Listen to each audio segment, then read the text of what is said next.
नमस्कार दोस्तों, स्वागत है आपका अपने YouTube channel trail blazer the study point में। आज हम लोग बात करेंगे गुप्त मतदान प्रणाली पर।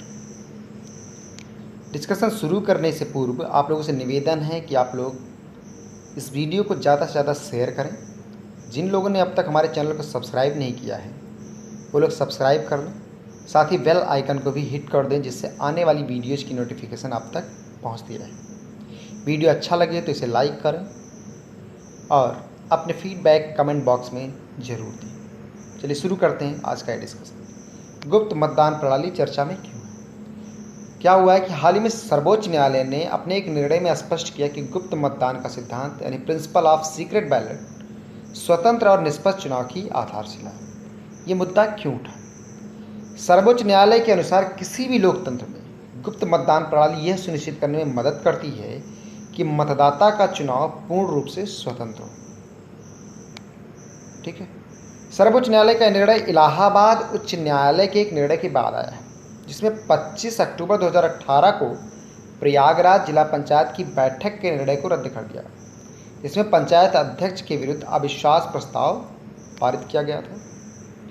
इलाहाबाद उच्च न्यायालय के अनुसार अविश्वास प्रस्ताव के विरुद्ध हुए मतदान के दौरान निर्धारित नियमों का पालन नहीं किया गया, जिससे मतदान की गोपनीयता भंग हुई। इलाहाबाद उच्च न्यायालय ने अपनी जांच में पाया था कि पंचायत के कुछ सदस्यों ने मतदान की गोपनीयता के नियम का उल्लंघन किया, यानी गुप्त मतदान नहीं हुए वहां पर। तो उच्च न्यायालय के विरुद्ध याचिकाकर्ताओं का तर्क क्या है? सर्वोच्च न्यायालय में अपीलकर्ताओं ने तर्क दिया था कि मतपत्रों की गोपनीयता का सिद्धांत एक पूर्ण सिद्धांत नहीं है और इस विशेषाधिकार की स्वैच्छिक छूट होनी चाहिए, अनुज्ञेय है। याचिकाकर्ताओं ने जनप्रतिनिधित्व अधिनियम 1951 की धारा 94 का उल्लेख करते हुए कहा कि मतदाता स्वैच्छिक रूप से मतपत्र की गोपनीयता के विशेषाधिकार को छोड़ भी सकता है। धारा 94 जनप्रतिनिधित्व अधिनियम 1951 के उल्लेख में ऐसी बात कही गई है, ऐसा बताया गया। इस प्रकार मतदाता को इस सिद्धांत का पालन करने के लिए बाध्य नहीं किया जा सकता। तो सर्वोच्च न्यायालय ने क्या कहा अपने निर्णय में?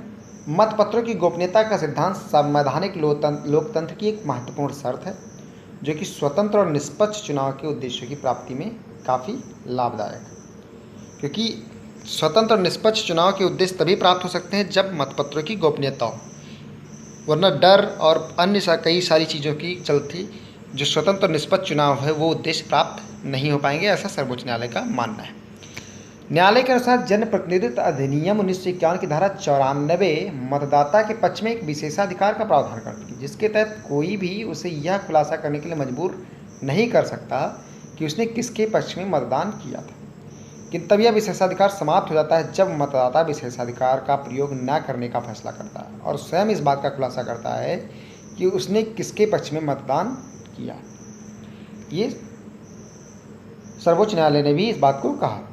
गुप्त मतदान प्रणाली क्या है? गुप्त मतदान प्रणाली का अभिप्राय मतदान की उस विधि से होता है जो यह सुनिश्चित करती है कि सभी मत गुप्त रूप से डाले गए जाएं ताकि मतदाता किसी अन्य व्यक्ति से प्रभावित न हो और मतदान के समय किसी को भी यह ज्ञात न हो कि विशिष्ट मतदाता ने किसे वोट दिया है। तो ये गुप्त मतदान है। सरल शब्दों में कहा जा सकता है कि गुप्त मतदान वह मतदान पद्धति जिसमें मतदाता की पसंद गोपनीय होती है। भारत में गुप्त मतदान की शुरुआत कब हुई थी? तो वर्ष 1951 में पेपर बैलेट के साथ हुई थी। गुप्त मतदान प्रणाली का महत्व। भारतीय राजनीतिक प्रणाली में जिसमें चुनाव अभियानों के दौरान धन बाहुबल का प्रयोग एक आम बात हो गई है, में गुप्त मतदान प्रणाली उन लोगों के लिए एकमात्र रास्ता होती है जो स्वतंत्र रूप से बिना किसी हस्तक्षेप के अपने मताधिकारों का प्रयोग करने के इच्छुक हैं। तो उसमें जैसा मैंने पहले कहा कि बाहुबल और डर या इन सब चीज़ों से बचने के लिए गुप्त मतदान ही सबसे सटीक तरीका है। गुप्त मतदान धन और बल की शक्तियों के दुरुपयोग को रोकने में मदद करता है। कई बार राजनेताओं द्वारा एक विशिष्ट व्यक्ति के पक्ष में मतदान करने के लिए मतदाताओं को मजबूर किया जाता है और उन्हें धमकी दी जाती है कि यदि ऐसा नहीं होता तो उन्हें भविष्य में किसी भी प्रकार का लाभ प्राप्त नहीं होगा। लाभ तो छोड़िए, यहाँ तक कि ये भी धमकी आती है कि इसका बुरा प्रभाव पड़ सकता है। जैसे गाँव में और इन सब जगहों पर तो देख लेंगे वाले कॉन्सेप्ट चलते हैं, तो वो चीज़ों से बचने के लिए भी गुप्त मतदान होना बहुत जरूरी है। इस प्रकार मतपत्र की गोपनीयता सुनिश्चित करके हम ये सुनिश्चित कर सकते हैं कि प्रत्येक मतदाता किसी अन्य व्यक्ति से प्रभावित होकर अपने मताधिकार का प्रयोग ना करे। समस्याएं क्या हैं गुप्त मतदान प्रणाली से भारत में? चुनाव संचालन नियम 1961 के नियम 59A में यह निर्धारित किया गया था कि मतगणना शुरू होने से पूर्व विभिन्न बूथों से आए पेपर मतपत्र मतगणना केंद्रों पर बड़े पैमाने पर एक साथ मिला दिए जाएंगे, जिससे किसी एक विशिष्ट बूथ से संबंधित सूचना प्राप्त करना संभव नहीं था। किंतु वर्ष 2008 से ईवीएम की शुरुआत के साथ ही इस तरह का भौतिक मिश्रण संभव नहीं था, अतः बूथ स्तरीय डेटा प्राप्त करना अपेक्षाकृत काफ़ी आसान हो गया।